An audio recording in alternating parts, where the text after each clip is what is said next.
السلام علیکم ورحمۃ اللہ وبرکاتہ۔ الحمدللہ رب العالمین والصلاة والسلام علی رسولہ الکریم، اما بعد۔ ناظرین کرام، رمضان المبارک کو کامیاب کیسے بنائیں، اس کی 5ویں قسط پیش خدمت ہے۔ پچھلے درس میں ہم نے یہ سمجھنے کی کوشش کیا تھا کہ روزوں کو خراب کر دینے والے اعمال سے ہم کس طرح بچ سکتے ہیں۔ تو روزوں کو خراب کر دینے والے اعمال سے ہمیں بچنے کے لیے اپنے تمام برائیوں سے جو ہمارے دل سے تعلق رکھتے ہیں ان سے توبہ کرنا اور ان سے بچنے کی کوشش کرنا یہ بہت ضروری ہے، جس کے لیے ہمیں اللہ کے سامنے کھڑے ہونے کا احساس ہمیں اپنے دل میں رکھنا چاہیے، اور یہ تمام احکامات اللہ نے دیے ہیں، اس بات کا بھی احساس ہمارے دل میں ہونے چاہیے، جس کے ذریعے سے ہم اپنے دل کو نرم کر سکتے ہیں۔ اور ہمیں بدگمانی سے بچنے کی ضرورت ہے، تاکہ بدگمانی کی وجہ سے بہت ساری اور جو برائیوں کے دروازے کھل جاتے ہیں ان کو ہم بند کر سکتے ہیں بدگمانی سے بچ کر کے۔ اتنی باتیں ہم نے پچھلے درس میں سمجھنے کی کوشش کیا تھا، لیکن ہمارے ساتھ سوال یہ پیدا ہوتا ہے کہ کیا کوئی شخص بدگمانی سے بچ سکتا ہے؟ یہ تو ایسی چیز ہے کہ نہ چاہتے ہوئے بھی ہمارے دل کے اندر آ جاتی ہے اور ہمیں پتہ نہیں چلتا۔ تو کیا کوئی چیز ہے جس کے ذریعے سے ہم بدگمانی کو کٹ آف، سوئچ آف کر دیں، بدگمانی کو ہٹا سکیں؟ جی ہاں ناظرین اکرام، اسی چیز کو سمجھنے کے لیے، اسی چیز کو ہم اس درس میں سمجھنے کی کوشش کریں گے کہ بدگمانی کو بچانے کے لیے ایسی کیا چیز ہم اپنا لیں کہ ہم بدگمانی سے بچنے والے بن جائیں، ہم بدگمانی سے اپنے آپ کو کٹ آف کر لیں۔ اس کے لیے آئیے ہم حضرت ابراہیم علیہ السلام کا ایک واقعہ جو کتاب الانبیاء، صحیح بخاری کتاب الانبیاء میں ہے، اس کو سامنے رکھ کر کے غور و فکر کرتے ہیں۔ حدیث کے راوی حضرت عبداللہ بن عباس رضی اللہ عنہ ہیں، بیان کرتے ہیں کہ عورتوں میں سب سے پہلے کمر پٹھا حضرت سارہ علیہ السلام نے باندھا تھا، حضرت حاجرہ علیہ السلام نے باندھا تھا، تاکہ سارہ علیہ السلام کو ان کا سراغ نہ مل سکے۔ حضرت ابراہیم علیہ السلام اپنی بیوی حضرت حاجرہ علیہ السلام اور ان کے بچے اسماعیل علیہ السلام جو ابھی دودھ پیتے بچے تھے ان کو لے کر کے وہاں سے نکلے، اور خانہ کعبہ کے پاس لا کر کے وہاں ایک بڑے پیڑ کے نیچے جہاں آج زمزم کا کنواں ہے وہاں لا کر کے ان کو ٹھہرا دیا، اور ان کے پاس تھوڑے سے ایک تھیلے میں چند کھجوریں اور تھوڑا سا ایک مشکیزے میں تھوڑا سا پانی رکھ کر کے اور وہاں سے چلتے بنے۔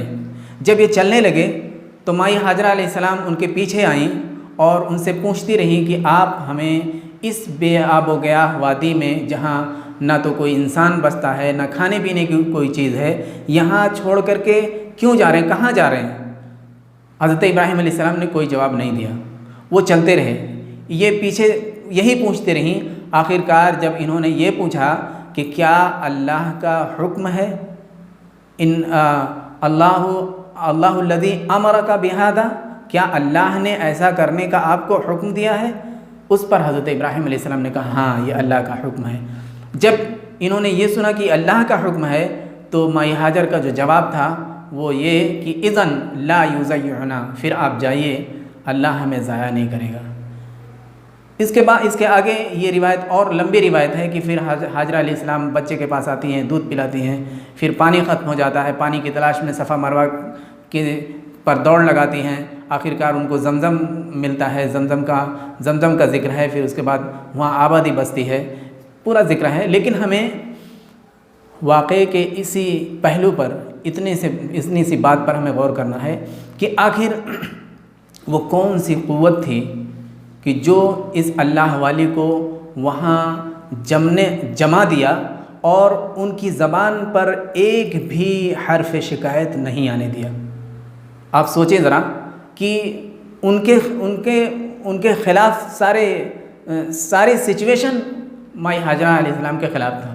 وہ دونوں بیویوں کے درمیان جھگڑا ہوا تھا، حضرت ابراہیم علیہ السلام کی 2 بیویاں تھیں، سارہ ان کی پہلی بیوی تھی، حاجرہ ان کو جو بادشاہ کے بارے میں آتا ہے کہ بادشاہ کے ہاں بادشاہ کی بیٹی یا لونڈی تھی، بادشاہ نے ان کو دے دیا ہوتا ہے، وہ ایک الگ قصہ ہے۔ بہرحال یہ دوسری بیوی تھی، انہی سے حضرت اسماعیل علیہ السلام پیدا ہوئے تھے۔ ان کے بیچ میں جھگڑے کی وجہ سے یہ سارہ سے خوف زدہ رہتی تھی، اور اسی درمیان اللہ رب العزت نے حکم دیا کہ آپ اپنے بیوی اور بچے کو لے جا کر کے خانہ کعبہ کے پاس چھوڑائیے۔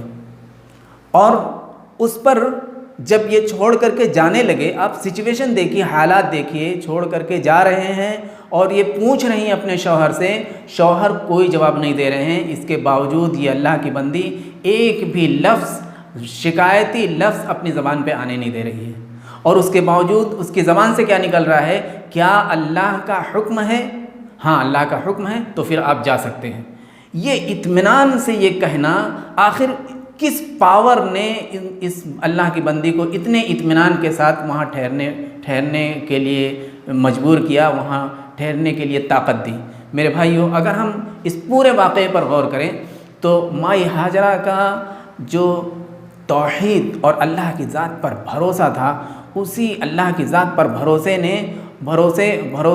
کرنے نے، اور پھر اللہ کی توحید کو وہ سمجھتی تھی کہ جو کچھ اللہ چاہتا ہے وہی ہوتا ہے۔ ہمارے ساتھ جو ہو رہا ہے اللہ کے چاہنے سے ہو رہا ہے، اللہ کی مشیت کے خلاف کچھ نہیں ہو سکتا ہے۔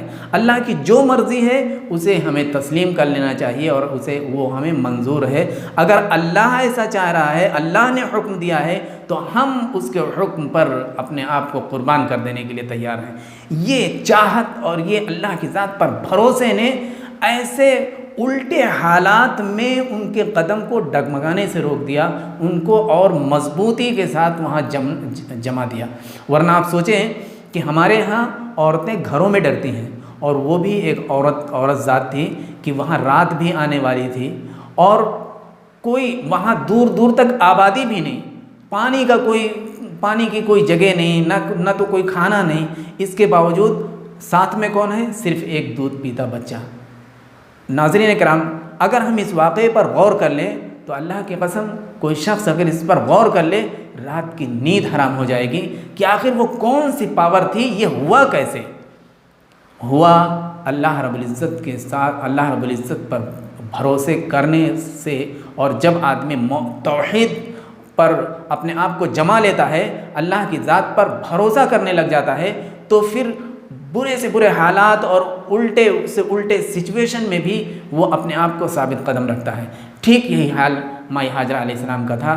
ان کی زبان پر ایک بھی لفظ شکایت کا نہیں آیا، یعنی انہوں نے ذرہ برابر بھی اپنے شوہر کے خلاف بدگمانی نہیں کر سکی۔ وہ اب اچھا گمان رکھا ہر حال میں، اور اچھے گمان کی یہی پہچان ہے، اچھے گمان کی یہی شہادت ہے، دلیل ہے کہ انہوں نے کہا اللہ کا حکم ہے کیا؟